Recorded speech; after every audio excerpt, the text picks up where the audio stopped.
ইতিমধ্যেই মার্চ মাসের রাজ্য সরকার এবং কেন্দ্রীয় সরকারের তরফ থেকে একাধিক জনমুখী প্রকল্পে টাকা দেওয়া হচ্ছে। ইতিমধ্যে আপনি যদি দরিদ্র খেটে খাওয়া সাধারণ দিন দরিদ্র মানুষ হয়ে থাকেন আর এই সমস্ত প্রকল্পের যদি আপনি আবেদন করে থাকেন, তাহলে কোনো প্রকল্পে 1000, কোনো প্রকল্পে 2000, কোনো প্রকল্পে 5000 টাকা করে আপনাদের ব্যাঙ্ক অ্যাকাউন্টে চলে আসতে পারে। তো বর্তমানে কোন 8 থেকে 9টি প্রকল্প টাকা এই মার্চ মাসে দেওয়া হচ্ছে, কোন প্রকল্পে কত টাকা করে দেওয়া হচ্ছে, সমস্ত কিছু আজকের এই ভিডিওতে আপনাদেরকে জানাবো। তো কবে টাকা পেতে পারেন সেটাও জানাবো, তাই ভিডিওটা একটু স্কিপ না করে পুরোটাই দেখুন। এন্ড আমাদের চ্যানেলে যারা নতুন আছে অবশ্যই চ্যানেলটিকে সাবস্ক্রাইব করে রাখুন। চলুন ভিডিও শুনে যাওয়া যাক। তো বন্ধুরা, এবারে আমরা এক এক করে দেখে নেব এই মার্চ মাসে বর্তমানে কোন 8 থেকে 9টি প্রকল্পের টাকা রাজ্য এবং কেন্দ্রীয় সরকারের তরফ থেকে আপনাদের ব্যাঙ্ক অ্যাকাউন্টে দেওয়া হবে। তো লিস্টে আপনাদেরকে দেখাবো। প্রথমে লিস্টে দেখুন বলা হয়েছে প্রকল্পের নাম, অর্থাৎ কোন কোন প্রকল্পে টাকা পাওয়া যাবে। তারপরে বলা হয়েছে ক্যাটাগরি, অর্থাৎ কারা কারা টাকা পাবেন, টাকার পরিমাণ কত টাকা করে পাওয়া যাবে, সেই সঙ্গে কোন মাসের কখন পাওয়া যেতে পারে সেটা এক এক করে আপনাদেরকে জানিয়ে দেবো। তো এখানে প্রথমেই যে প্রকল্পের বিষয়ে বলা হয়েছে সেটা হলো বিধবা ভাতা। তো আপনাদেরকে জানিয়ে দিই, যে সমস্ত বিধবা মহিলারা ইতিমধ্যেই এই প্রকল্পে আবেদন করেছেন তাদেরকে কিন্তু 1000 টাকা করে ভাতা দেওয়া হবে। এই মার্চ মাসেই আপনারা টাকা পেতে শুরু করবেন। আর আপনাদেরকে জানিয়ে দিই বন্ধুরা, এই মার্চ মাসের 15 তারিখের আগেই এই টাকা আপনাদের ব্যাঙ্ক অ্যাকাউন্টে পৌঁছে যেতে পারে, এমনটাই কিন্তু আশা করা যাচ্ছে। এরপরে যে প্রকল্পটি রয়েছে সেটা হলো যুবশ্রী প্রকল্প।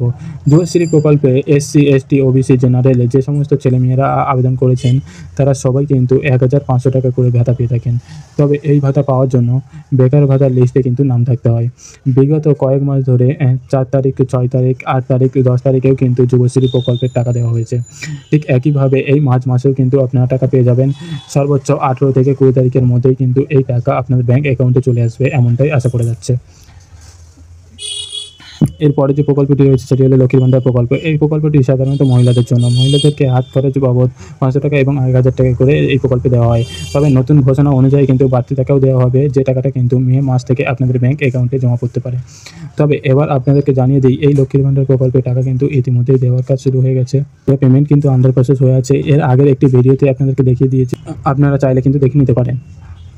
তো বর্তমানে আপনারা যারা এখনও টাকা পাচ্ছেন না, আপনাদের ব্যাঙ্ক অ্যাকাউন্টে কিন্তু আগামী 3 থেকে 4 দিনের মধ্যেই এই টাকা চলে আসবে। অর্থাৎ মার্চ মাসেই কিন্তু লক্ষ্মীর ভান্ডার প্রকল্পের টাকা আপনারা আপনাদের ব্যাঙ্ক অ্যাকাউন্টে পেয়ে যাবেন। এরপরে লিস্টে যে প্রকল্পটি রয়েছে সেটা হলো প্রধানমন্ত্রী কৃষক সম্মান নিধি যোজনা। এটা কিন্তু কেন্দ্রীয় সরকারের কৃষকদের জন্য প্রকল্প, অর্থাৎ কৃষক বন্ধুদের জন্য। তো সবাই আপনারা কিন্তু এই প্রকল্পে আবেদন করতে পারবেন। ইতিমধ্যে এই প্রকল্পে 2000 টাকার একটা কিস্তি 28শে ফেব্রুয়ারি দেওয়া শুরু হয়ে গেছে। আর এই টাকা এখনও পর্যন্ত যারা পাচ্ছেন না, ধাপে ধাপে কিন্তু টাকা দেওয়া হচ্ছে। আগামী 3 থেকে 4 দিনের মধ্যে আপনাদেরও ব্যাঙ্ক অ্যাকাউন্টে টাকা চলে আসতে পারে। তবে টাকা পাওয়ার জন্য অবশ্যই আপনাদের ব্যাঙ্ক অ্যাকাউন্টের সঙ্গে আধার কার্ড লিঙ্ক করে রাখতে হবে। আর PM কিষাণ যোজনাতে অবশ্যই আপনাদের EKYCটা করে রাখতে হবে। EKYC, ল্যান্ড শেয়ারিং এই সমস্ত যদি করে রাখেন তাহলে সেক্ষেত্রে কিন্তু আপনিও এই টাকা মার্চ মাসের মধ্যে পেয়ে যাবেন। এরপরে যে প্রকল্পটি রয়েছে সেটি হলো জল জোয়ার প্রকল্প। এই যে প্রকল্প, এটা কিন্তু তপশিল উপজাতি সম্প্রদায়ের। এই প্রকল্পে 1000 টাকা করে ভাতা দেওয়া হয়। 60 বছরের ঊর্ধ্বে বয়স হয়ে গেলেই পুরুষ মহিলা সবাই কিন্তু বার্ধক্য ভাতার জন্য এই প্রকল্পে আবেদন করতে পারেন। এই প্রকল্পে আবেদন করলে কিন্তু আপনাদেরকে 1000 টাকা করে দেওয়া হয়। মার্চ মাসে এই টাকা আপনারা পেয়ে যাবেন। জানা যাচ্ছে মার্চ মাসের কিন্তু 10 থেকে 12 তারিখের আগেই এই টাকা আপনাদের ব্যাঙ্ক অ্যাকাউন্টে চলে আসতে পারে। বন্ধুরা, এরপরে যে প্রকল্পটি রয়েছে সেটি হলো তপশিলি বন্ধু প্রকল্প। এটাও কিন্তু বার্ধক্য ভাতার একটি প্রকল্প। অর্থাৎ এই প্রকল্পে যে সমস্ত তপশিলি জাতি পুরুষ মহিলারা রয়েছেন তাদের বয়স যখনই 60 বছরের ঊর্ধ্বে হয়ে যাবে তারা কিন্তু আবেদন করতে পারবেন। একইভাবে এই প্রকল্পে 1000 টাকাও পাওয়া যায় এবং এই একই টাইমে কিন্তু এই টাকা আপনারা পেয়ে যাবেন। এরপরে যে প্রকল্পটি রয়েছে সেটি হলো 100 দিনের কাজের টাকা বা জব কার্ডের টাকা। আপনাদেরকে জানিয়ে দিই, প্রত্যেক মানুষ যাদের কাছে জব কার্ড রয়েছে, যারা 100 দিনের কাজ করে রেখেছেন, তারা এখনও পর্যন্ত যদি টাকা না পেয়ে থাকেন তাহলে গত 26 তারিখ থেকে কিন্তু জব কার্ডের টাকা দেওয়া শুরু হয়েছে, যার জন্য কিন্তু মেসেজও পাঠানো শুরু হয়ে গেছে। আর এখনও পর্যন্ত এই টাকা যদি আপনাদের ব্যাঙ্ক অ্যাকাউন্টে না ঢুকে তাহলে মার্চ মাসের 15 থেকে 20 তারিখের মধ্যেই আপনাদের ব্যাঙ্ক অ্যাকাউন্টে টাকা চলে আসবে। কারণ ধাপে ধাপে টাকা দেওয়া হচ্ছে, প্রসেসিং হতে 2-1 দিন সময় লাগতে পারে। এখনও কিন্তু টাকা না পেলে এই কদিনের মধ্যে টাকা পেয়ে যাবেন। সেই সঙ্গে আপনাদেরকে জানিয়ে দিন, এই বন্ধুরা, এই যে জব কার্ডের টাকাটা, এই টাকাটা কিন্তু কাজের হিসাবে আপনাদেরকে দেওয়া হবে। অর্থাৎ আপনি যদি 10 দিন কাজ করেন সেক্ষেত্রে 10 দিনের টাকা, যদি আপনি 5 দিন কাজ করেন 5 দিনের, যদি আপনি 50 দিন কাজ করেন তাহলে 50 দিনের টাকা পাবেন। তো 213 টাকা করে রোজ হিসাবে আপনাদেরকে টাকা দেওয়া হবে। কেউ 3000, কেউ 5000, কেউ 15000 টাকাও কিন্তু ব্যাঙ্ক অ্যাকাউন্টে পেতে পারেন। এরপরে যে প্রকল্প সেটি হলো মানবিক প্রকল্প।